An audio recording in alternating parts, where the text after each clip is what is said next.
মতাদর্শী যারা শুনছেন সবার প্রতি আন্তরিক কৃতজ্ঞতা। আল আরাফা ইসলামী ব্যাংক এনসিএল টি-20 চলছে এবং সেই টি-20 প্রথম দিন আলোচনা করতে হচ্ছে। আলোচনার টপিক সাব্বির রহমান। সাব্বিরকে চাই, বিকল্প নাই। কেন এই ডিসকাশন করছি, কেন এই আলোচনা করতে হচ্ছে? এই মুহূর্তে কিছুক্ষণ আগে আবুধাবি থেকে দুবাইতে এসেছি। ভারত পাকিস্তান ম্যাচ হবে, বাংলাদেশ খেলছে, গতকালকের ম্যাচে পরাজিত হয়েছে, কিন্তু আলোচনার লাইমলাইটে একজনই সাব্বির রহমান রুম্মান, যাকে আসলে বাংলাদেশ ক্রিকেট বোর্ড কোনোভাবেই স্বীকৃতি দিতে চায় না। বাংলাদেশের কোনো প্রোগ্রাম, কোনো প্রসেসের মধ্যে তিনি থাকেন না। ইংল্যান্ডে যান, মাইনর কাউন্টিও না, সেখানটায় গিয়ে অনেকটা সানডে লিগ খেলতে হয়, স্যাটারডে সানডেতে খেলা হয়, সাব্বির রহমান সেখানটায় খেলেন। এনসিএল টি-20 শুরু যখন হবে দেশে চলে আসেন। প্রথম ম্যাচে বৃষ্টির হানা, 5 ওভারে নেমে আসা ম্যাচে সাব্বিরের সুযোগ হয় নাম্বার 3-তে ব্যাট করতে নামার। 15 বলে 33 করেছেন, স্ট্রাইক রেট 220। যেই একই ম্যাচে তার দলের হয়ে ওপেনিংয়ে নামা নাজমুল হোসেন শান্ত কিংবা হাবিবুর রহমান সোহান, তাদের দুজনেরই স্ট্রাইক রেট বিলো 100। একজন করেছেন 1 বলে 0, আরেকজন ওই 7 বলে 8 বা 8 বলে 7 কিছু একটা রান করেছেন। বাংলাদেশ দল যখন স্ট্রাগল করছে, যখন মিডল অর্ডারে আমরা কোনো সমাধান খুঁজে পাই না, যখন তাওহিদ হৃদয়ের স্ট্রাইক রেট টানা 3 ম্যাচে 100-র নিচে, যখন বাংলাদেশের নাম্বার 4 কে হবে, বাংলাদেশের নাম্বার 5-এ আসলে কার উপর আস্থা রাখা যাবে, সেই আস্থার জায়গা খুঁজে না পেয়ে শাক মেহেদিকে সেখানে ব্যাট করতে পাঠিয়ে দিই। তিনিও বিলো 100 স্ট্রাইক রেটে আউট হয়ে যান, রং ওয়ান করতে পারেন না হাসারাঙ্গা। ঠিক তখন সাব্বিরদের মতো ভ্যাটারান ক্যাম্পেইনারদেরকে আমরা কোনোভাবেই মূল্যায়ন করি না। সাব্বিরদের জন্মই যেন হয়েছে বাংলাদেশ ক্রিকেট বোর্ডের অন্যায়, অবিচার, অবহেলার শিকার হবার জন্য। আমি মানলাম যে তিনি পারেন না, আমি মানলাম যে তার হয় না। সবশেষ বিপিএলে তিনি কিন্তু করে দেখিয়েছিলেন। প্রায় 200-র কাছাকাছি স্ট্রাইক রেটে ব্যাট করেছিলেন সাব্বির রহমান। ঢাকার হয়ে ব্রাত্য হয়ে থাকা, বেঞ্চে বসে থাকা সাব্বির রহমান যখন প্রথম ম্যাচ খেলার সুযোগ পান, তার ইন্টেন্ট সবাইকে চমকে দিয়েছিল। যেই ক্রিকেটার এর আগের বিপিএলে খেলার সুযোগ পান নাই, যেই ক্রিকেটার এনসিএল টি-20-তে খেলেন নাই, সেই ক্রিকেটার বাংলাদেশের সবচেয়ে আলোচিত টি-20 টুর্নামেন্টে খেলতে গিয়েই বাজিমাত করেন। এরপরে সময় বদলেছে, অনেকের ভাগ্য বদলেছে, অনেকে অনেক ধরনের দলে সুযোগ পেয়েছেন পর্যন্ত, কিন্তু সাব্বির রহমানের ব্যাপারে আমরা কোনো ধরনের পজিটিভ ডিসিশন কোনো জায়গা থেকে দেখি নাই। সিলেকশন প্যানেল নেয় নাই, বাংলাদেশ ক্রিকেট বোর্ড নেয় নাই, ক্রিকেট অপারেশনস নেয়নি, কেউ নেয় নাই। কত ক্রিকেটার এ দলের হয়ে খেলেছেন, কত ক্রিকেটারকে ক্যাম্পে ডাকা হয়েছে। বাংলাদেশ টাইগার্স, এ টিম, বাংলাদেশে এরকম নানা রঙের চঙের দলের কোনো অভাব নেই, কিন্তু সাব্বির কোথাও থাকেন না। সানডে লিগ খেলার জন্য চলে যেতে হয় ইংল্যান্ডে। আজকের ম্যাচটার কথা চিন্তা করুন না, তার দল পরাজিত হয়েছে, কিন্তু এই যে 60 রান করেছে, তার 33 রানই তার ব্যাট থেকে আসা। 15টা বল খেলার সুযোগ পেয়েছেন। বাংলাদেশে এনসিএলে তিনি যার বলে টানা 1 ওভারে 3 ছক্কা মারলেন, সেই শহীদুল জাতীয় দলে কখনো না কখনো প্রতিনিধিত্ব করেছেন। এমন না যে ভুইভর বোলাররা এসেছে সাব্বির ছক্কা মেরেছেন। বৃষ্টির পরের যে সিচুয়েশনটা হয়, ব্যাটারদের জন্য অনেক ডিফিকাল্ট হয়ে যায়। প্রথমে যেই দলটা ব্যাট করে সেই দলের জন্য অনেক ডিফিকাল্ট হয়ে যায়। প্রথম উইকেট তাড়াতাড়ি পড়ার পর ওয়ান ডাউনে যে নামে তার জন্য ডিফিকাল্ট হয়ে যায়।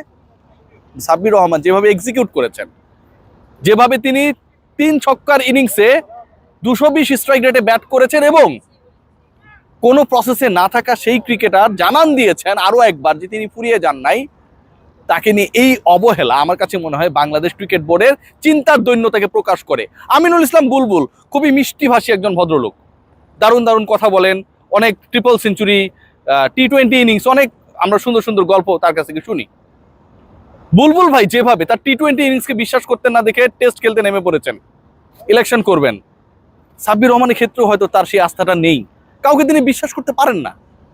একটা ছেলে, কোথাও না থাকা একটা ছেলে, ফারুক আহমেদের বোর্ড যাকে ব্রাত্য করে দিয়েছিল, রুলড আউট করে দিয়েছিল, পারফর্ম করার পরেও সেই ছেলেটাকে আমরা বুলবুল ভাই গত 4 মাসে কোথাও দেখি নাই। সেই ছেলেটা আজকে যখন 1 ওভারে 3টা ছক্কা মারেন ভাই, ইট ম্যাটার্স। আপনি কোথাও না থেকে এসে যখন 3 ছক্কার ইনিংস খেলেন, ডেফিনেটলি এটা ম্যাটার করে, এবং এই ইনিংসটাও আসলে কোনো জায়গায় সাব্বিরকে জায়গা করে দেবে না। বাংলাদেশে পাওয়ার হিটিং কোচ আসে, জুলিয়ান উডের কথাই আপনারা চিন্তা করুন। সাব্বিরকে এদের কাছ থেকে ট্রেনিং এর সুযোগটা পান, সেই সুযোগ তার হয় না ভাই। যারা ট্রেনিং নেন, যারা ক্যাম্প করেন, যাদের জন্য এই উডদেরকে নিয়ে আসা হয়, কারি কারি ডলার দেওয়া হয়, চুক্তিতে রাখা হবে কি হবে না সেই সংক্রান্ত আলোচনাগুলো হয়। খেয়াল করে দেখুন, সেই ক্রিকেটাররা গত ম্যাচে শ্রীলঙ্কার এগেইনস্টে একটার বেশি ছক্কা মারতে পারেন নাই। বাংলাদেশ দল সবশেষ 2 টি-20-তে হংকং এবং শ্রীলঙ্কা, ভেবে দেখুন, হংকং এর বিপক্ষে 2টার বেশি ছক্কা মারতে পারেন নাই। এনসিএল টি-20-তে সাব্বির রহমান যে বোলিং অ্যাটাকের বিপক্ষে রান করেছে, হংকং এর বোলিং অ্যাটাক তার থেকে খারাপ ছিল। বাংলাদেশি ব্যাটাররা মাঝের 32 বলে একটা 4 বা ছক্কা মারতে পারেন নাই। কিন্তু যিনি ছক্কা মারতে পারেন, যিনি বিপিএল এ 250 স্ট্রাইক রেটে ব্যাট করেছেন, যিনি এনসিএল টি-20-র প্রথম ম্যাচেই অসাধারণ পারফরমেন্স করেছেন, সেই পার্টিকুলার ক্রিকেটারকে স্বীকৃতি দিতে, তার চেষ্টাকে সম্মান জানাতে আমাদের খুব কষ্ট হয়। আফগানিস্তান প্রথম ম্যাচে ছক্কা মেরেছে 10টা, বাদ দিলাম 304 করেছিল না ইংল্যান্ড সাউথ আফ্রিকার বিপক্ষে, তারা ওই 304 করতে গিয়ে ছক্কা মেরেছিল 18টা। বাংলাদেশি ব্যাটাররা 2 ম্যাচ মিলে ছক্কা মারে 3টা, এবং এই 3 ছক্কার একটা হচ্ছে লিটন কুমার দাসের, একটা ছক্কা মেরেছেন আমাদের শামীম হোসেন পাটোয়ারি, এবং আরেকটা ছক্কা, মানে তৃতীয় যে ছক্কাটা বা থার্ড যে ছক্কাটা এসেছে, সেই ছক্কাটাও এসেছে আমাদের পারভেজ হোসেন ইমনের ব্যাট থেকে। 3 জন ব্যাটার মিলে 3টা ছক্কা মেরেছে। সাব্বির রহমান এক ম্যাচেই 3 ছক্কা মেরেছে, 1 ওভারে মেরেছে। ছক্কার এই হিসাবগুলো করতে হয় এই কারণেই যে আলটিমেটলি খেলাটা টি-20। আল আরাফাহ ইসলামী ব্যাংক এনসিএল টি-20 বাংলাদেশের ইমার্জিং ক্রিকেটারদেরকে তুলে আনার, বিপিএল এ তারা যেন ভালো দল পায়, জাতীয় দলে তারা যেন ডাক পাবার পথটায় একটা পথে থাকে, সেটার জন্যই করা। বিপিএল এর প্রিপারেশনের জন্য যেই প্রোগ্রামটা নেওয়া হয়, সেই প্রোগ্রামের পারফরমেন্স যারা করেন, পারফর্মার যারা, তাদেরকে দিনের পর দিন বাংলাদেশ ক্রিকেট বোর্ড শুধুমাত্র তাদের গুডবুকে না থাকার কারণে অবহেলার স্বীকার করেন। কত ক্রিকেটারকে আমরা তুলে আনি, কত ক্রিকেটারকে আমরা সুযোগ দেই। তাওহিদ হৃদয়ের কথাই ভাবুন না, নানা প্রবলেম থাকতে পারে, কিন্তু তাওহিদ হৃদয় ম্যাচের পর ম্যাচ সুযোগ পাচ্ছেন। নাজমুল হোসেন শান্ত একসময় ম্যাচের পর ম্যাচ সুযোগ পেয়েছেন। ইয়াসির চৌধুরী রাব্বি ম্যাচের পর ম্যাচ সুযোগ পেয়েছেন। আমি যে 3টা নাম বললাম, এর সাথে অন্তত আরো 5টা-7টা নাম বলা যাবে, যেই ক্রিকেটাররা পারফরমেন্স না করে ম্যাচের পর ম্যাচ সুযোগ পেয়েছেন, বাংলাদেশ ক্রিকেট বোর্ড তাদেরকে ক্যারি অন করেছে। কিন্তু যখন নামটা হয়ে যায় সাব্বিরের, দুষ্ট বালক সাব্বির, তার পারফরমেন্স আসলে তার হয়ে কথা বলে না। একজন ক্রিকেটার শুধুমাত্র দেশের হয়ে, দেশের মাটিতে, দেশের টুর্নামেন্টে খেলার জন্য ওই সানডে লিগটা বাদ দিয়ে আবার চলে এসেছেন। তার বিমান ভাড়া টাকা ওঠে না এনসিএল টি-20 থেকে যে টাকাটা পান। বাংলাদেশ ক্রিকেট বোর্ডের বোধোদয় কবে হবে, যারা ট্যালেন্টেড, যারা পারফর্মার, যারা ব্যাক সাইডে থাকার পরেও ফ্রন্টে আসার চেষ্টা করছে এবং সেই যুদ্ধে তাদেরকে ব্যাকআপ করা দরকার, সেই প্রসেসটায় তারা কখন কিভাবে অ্যাপ্লাই করবে? বাংলাদেশ ক্রিকেট বোর্ড এখন ইলেকশন কেন্দ্রিক চিন্তা ভাবনা। এই ক্রিকেট বোর্ডের সবচেয়ে গুরুত্বপূর্ণ ডিপার্টমেন্ট ক্রিকেট অপারেশনস, সকল ট্যুরে আমরা নাজমুল আবেদিন ফাহিমকে পাই, এশিয়া কাপে আমরা তাকে পাই না। ঢাকা জেলা ক্রীড়া সংস্থা থেকে তিনি ইলেকশন করবেন, সেই খবরটা আমরা জেনে যাই।